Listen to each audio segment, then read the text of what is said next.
सुमध्याह्न प्रिय बच्चों, पिछले क्लास में शीर्षक बड़े घर की बेटी के अंतर्गत पाठगत बातों से आपको अवगत कराया था। आज पुनः पाठ को नियमित करते हुए पाठ के अन्य मौलिक जो विषय वस्तु है उस पर हम लोग ध्यान केंद्रित करेंगे। पिछले क्लास में हम लोगों ने देखा था कि श्री कर्ण सिंह शनिवार को घर आते हैं। जो सज्जन लोग उनके आने के पश्चात घेर करके बैठ जाते हैं, पंचायत जम जाती है। वह पंचायत 10 बजे तक चलती है। इसके पश्चात वे वहाँ से उठते हैं। खाना वाना खाने के पश्चात जब वे जाने लगते हैं तो लाल बिहारी उन्हें उन बातों से अवगत कराया जो बृहस्पतिवार की घटना घटी थी। उन्होंने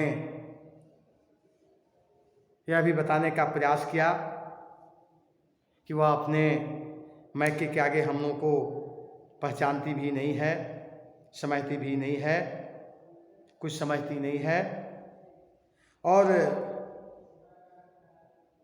उसे लगता है कि हाँ कुछ हम लोगों से विशेष तकलीफ है, दुख है। इसके पश्चात श्री कंठ खा पीकर आनंदी के पास गए। वह भरी बैठी थी। ये हजरत भी कुछ तीखे थे। आनंदी ने पूछा, चित्त तो प्रसन्न है? श्री कर्ण सिंह खाना खाने के उपरांत सोने के लिए आनंदी के पास जाते हैं। दोनों के बीच से वार्तालाप होती है।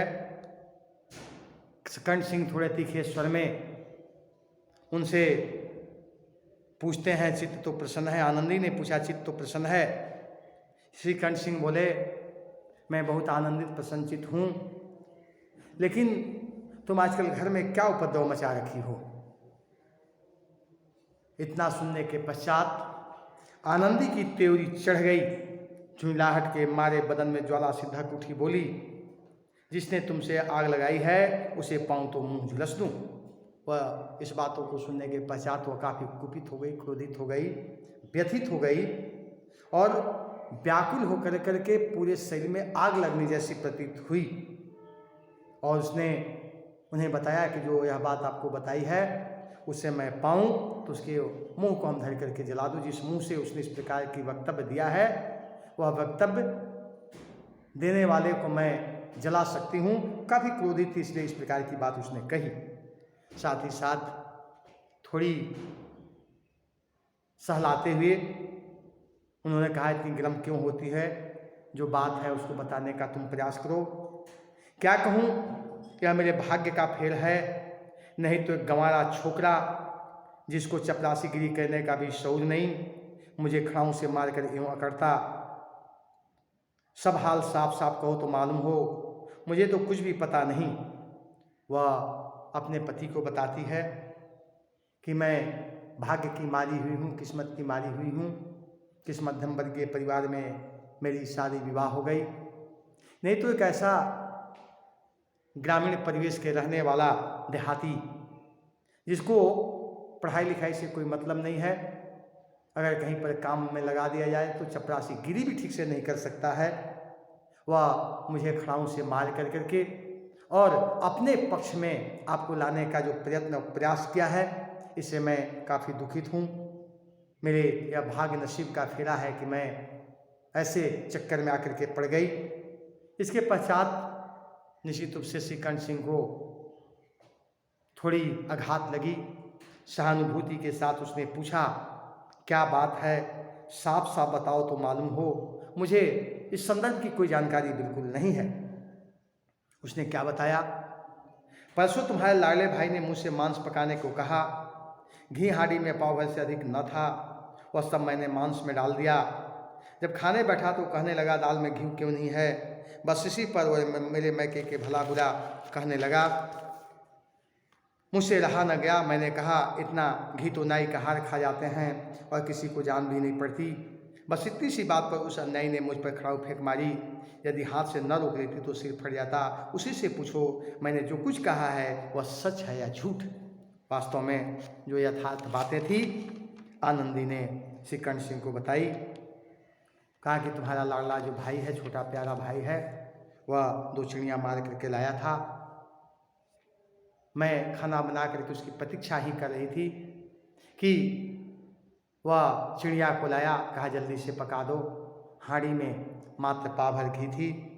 मैंने सब मांस में घी डाल दिया और अच्छा से उसे तल कर करके बनाने का प्रयास किया। जब खाने बैठा दाल में घी नहीं पड़ने पर उसने आपत्ति जताई और कहा कि परसों ही घी आया था, वह घी सब खत्म हो गया। उसने बताया मात्र पाव भर घी रहा होगा। मैं उन सभी घीओं को मांस में डाल दिया। इसी बात पर वह तनक जाता है और वह हमारे ऊपर खड़ाऊ चलाकर मारने का प्रयास किया। साथ ही साथ मैं उसे हाथ से न रोकता तो मेरे माथा फट जाते, फिर मैं किस हालत में होती इसकी बात क्या मैं बताऊं। ऐसा कह करके वह व्यथित हो गई और साफ साफ कहा कि इससे पूछो, इससे आगे मैं कुछ भी कहा हूं तो जो सजा दोगे हम उसे लेने के लिए तैयार हैं। श्रीकंठ की आंखें लाल हो गईं। बोले यहाँ तक हो गया उस छोकरे का साहस। चूँकि छोटा भाई था, स्वाभाविक रूप से काफ़ी कुपित हो गए, दुखित हो गए और उनके मन में उसके प्रति क्रोध का भाव आता है। और उसने कहा कि उस छोकरे की ऐसी हालत हो गई, इतनी साहस और ताकत मिल गई कि वह इस प्रकार का कुकृत्य करने के लिए, पारिवारिक कुकृत्य करने के लिए तत्पर हो गया। आनंदी स्त्रियों के स्वभाव अनुसार रोने लगी क्योंकि आंसू उनके पलकों पर रहते हैं। श्रीकंठ धैर्यवान और शांत पुरुष थे। उन्हें कदाचित ही क्रोध आता था, पर स्त्रियों की आंसू पुरुषों को क्रोधाग्नि भड़काने में घी का काम देते हैं। रात भर करवट बदलते रहे, उद्विग्नता के कारण पलक नहीं झपकी। प्रातःकाल अपने बाप के पास जाकर बोले, दादा अब इस घर में मेरा निर्वाह न होगा। स्वाभाविक रूप से आनंदी बहुत दुखित, व्यथित, पीड़ित थी और स्त्रियों की जो स्वभाव है वह हम सभी जानते हैं। कहते कहते उनके आंखों पर आंसू आ जाना स्वाभाविक है। वह रोने लगती है। उसे शांत धैर्यवान श्रीकंठ सिंह भी थोड़ा व्यथित हुए। उन्हें शायद ही कभी क्रोध आता था, लेकिन यह जो क्रोध, यह जो आंसू आनंदी की गिरी, उसमें उनके क्रोध की अग्नि को भड़काने के लिए काफ़ी था। जिस प्रकार से हवन कुंड में घी डाल करके हम आग को प्रज्वलित करते हैं, एकदम भड़का देते हैं, तो किसी प्रकार से उनके आंसू को देख करके भड़क गए। रात भर वे लोग दोनों सोए नहीं। किसी तरह से सुबह हुआ।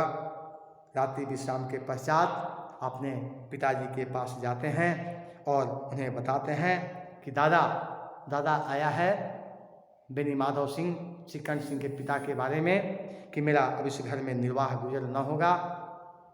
इस तरह की विद्रोहपूर्ण बातें करने पर श्रीकंठ सिंह ने कितनी ही बार अपने मित्रों को आड़े हाथों लिया था, परंतु दुर्भाग्यवश आज उन्हें स्वयं ही वही बातें अपने मुंह से कहनी पड़ी। दूसरों को उपदेश देना भी कितना सहज है। वास्तव में पर उपदेश कुशल बहु तेरे, ये लोकोक्ति आप पढ़े होंगे। दूसरों को उपदेश देना सबसे सरल और आसान कार्य है, लेकिन स्वयं उसका निर्वाह करना, उससे उपदेश को सकारात्मकता के साथ जीवन में लाना स्वयं के लिए बड़ा कठिन काम है, जटिल काम है। इस प्रकार की विद्रोहपूर्ण बातें जब गांव घर के लोग, परिवार के लोग करते थे तो श्रीकंठ सिंह अपने मित्रों को बड़े जबरदस्त ढंग से डांट फटकार करते थे। लेकिन यह दुर्भाग्य देखिए, क्या स्वयं इस कार्य में पड़ गए कौन? श्रीकंठ सिंह। और अपनी मुंह से ही अपने पिता को इस प्रकार की बात कहनी पड़ रही है। लेखक ने बताया है कि दूसरों को उपदेश देना सबसे सरल कार्य है, लेकिन उस उपदेश को स्वयं लागू करना सबसे मुश्किल कार्य है। इसलिए उपदेश देने से पहले उसका अमल अगर अपने जीवन में हम करें तो हमारे जीवन की धन्यता और सार्थकता बढ़ जाती है।